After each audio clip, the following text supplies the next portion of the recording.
Easy റെസിപ്പിയിലേക്ക് സ്വാഗതം. ഇന്ന് നമ്മൾ ഉണ്ടാക്കാൻ പോകുന്നത് വളരെ ടേസ്റ്റ് ആൻഡ് ഹെൽത്തി ആയ ടൊമാറ്റോ കെച്ചപ്പ്. ഇത് നമുക്ക് 1 മാസം റെഫ്രിജറേറ്ററിൽ വെക്കാവുന്നതാണ്. എന്നാൽ നമ്മൾ വീഡിയോയിലേക്ക് കിടക്കാം. അപ്പം ഞാൻ ഇന്നിവിടെ എടുത്തേക്കുന്നത് 1 കിലോ ടൊമാറ്റോ. അപ്പം നമ്മളിതിപ്പോൾ ചോപ്പ് ചെയ്യാം. അപ്പം ഞാനിത് പാത്രത്തിലേക്ക് തട്ടുവാണ്. ഇപ്പം ഇതിലേക്ക് ഞാൻ 4 അല്ലി വെളുത്തുള്ളി ഇടുവാണ്. നിങ്ങൾക്ക് ഇപ്പം വലുതാണ് ഇടുവാണെങ്കിൽ 3 എണ്ണം ഇട്ടാൽ മതി, അല്ലെങ്കിൽ 5 എണ്ണം.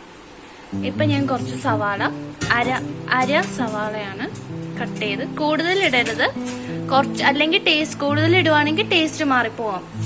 എന്നിട്ട് ഇഞ്ചി കുറച്ച് ഇട്ടിട്ടുള്ളൂ, ചെറിയ കഷ്ണം. ഇപ്പം ഇതിലേക്ക് നിങ്ങൾക്ക് കൂടുതൽ കളറ് വേണമെന്ന് ആവശ്യമുണ്ടെങ്കിൽ ഒരു ശകലം ഫുഡ് കളറോ അല്ലെങ്കിൽ ഒരു ചെറിയൊരു കഷ്ണം ബീട്രൂട്ടോ ഇടാവുന്നതാണ്. ഇപ്പം ഇത് അടച്ചു വെച്ച് വേവിക്കുകയാണെങ്കിൽ ഇടയ്ക്കൊന്ന് ഇളക്കി കൊടുക്കാൻ മറക്കരുത്. ഇപ്പം നമ്മുടെ തക്കാളിയൊക്കെ നല്ലതുപോലെ ഒന്ന് സ്മാഷായി വന്നിട്ടുണ്ട്. ഇപ്പം ഞാനിതിലേക്ക് 6 ടേബിൾ സ്പൂണ് പഞ്ചസാര ഇടുവാണ്.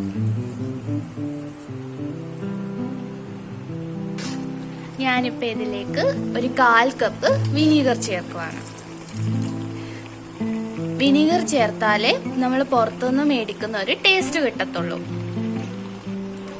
ഇപ്പം ഇതിലേക്ക് ഞാനൊരു 1/4 ടീസ്പൂണ് മുളക് പൊടി ആഡ് ചെയ്യുവാണ്. ഇപ്പം ഞാൻ ഇതിലേക്കൊന്ന് ടേസ്റ്റ് ഒന്ന് ബാലൻസ് ചെയ്യാൻ വേണ്ടിയിട്ട് ശകലം ഉപ്പിടുവാണ്. നമ്മുടെ ഷുഗറും ഈ സോൾട്ടും കമ്പൈൻ ആകുമ്പോൾ ഒരു നല്ലൊരു ഫ്ലേവർ കിട്ടും, അതിന് വേണ്ടിയിട്ടാണ്. ഞാനിപ്പോൾ ഇതൊന്ന് ഫ്ലെയിം ഓഫ് ചെയ്ത് തണുക്കാൻ വെക്കാണ്. ഇപ്പം ഇതൊന്ന് നല്ലതായിട്ട് തണുത്തിട്ടുണ്ട്. ഇപ്പം ഞാനിതൊരു മിക്സി ജാറിലേക്ക് മാറ്റുവാണ്. നമ്മുടെ ചാനൽ ഇതുവരെ സബ്സ്ക്രൈബ് ചെയ്യാത്തവരുണ്ടെങ്കിൽ സബ്സ്ക്രൈബ് ചെയ്യാനും തൊട്ടടുത്തുള്ള ബെല്ലൈക്കണും പ്രസ് ചെയ്യാൻ മറക്കല്ലേ, എന്നാലേ നിങ്ങൾക്ക് നോട്ടിഫിക്കേഷൻ കിട്ടത്തുള്ളൂ. ഇതിപ്പോൾ ഇങ്ങനെ ഒരു തിക്ക് പേസ്റ്റായിട്ട് എടുത്തിട്ടുണ്ട്. ഇപ്പം ഇത് നമ്മൾ അരിക്കാം.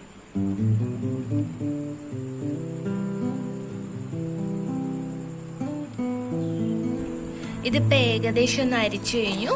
ഇപ്പം ഇതിൻ്റെ സ്കിന്നും പിന്നെ സീഡും മാത്രം ഇങ്ങനെ സെപ്പറേറ്റ് ആയി വന്നിട്ടുണ്ട്. ഇതിപ്പോൾ ഒന്ന് നല്ലതുപോലെ ഒന്ന് അരിച്ചു കഴിഞ്ഞു. ഇതിപ്പോൾ നമ്മൾ ഒരു 2 മിനിറ്റ് ചൂടാക്കി എടുക്കാം. അപ്പോൾ കുറച്ചും കൂടി ഒരു തിക്ക് പേസ്റ്റായിട്ട് കിട്ടിക്കോളും.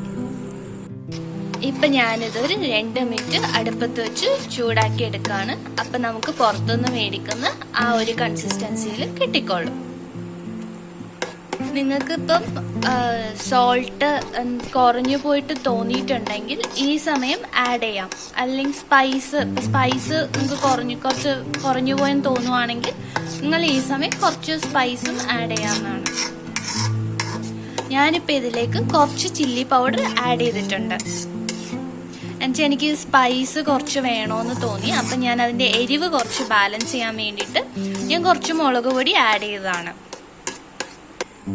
ഇപ്പം ഇതൊരു കറക്റ്റ് ഒരു കൺസിസ്റ്റൻസിയിൽ കിട്ടിയിട്ടുണ്ട്. ഇപ്പം ഞാനിതൊരു ബോട്ടിലേക്ക് ആക്കാം.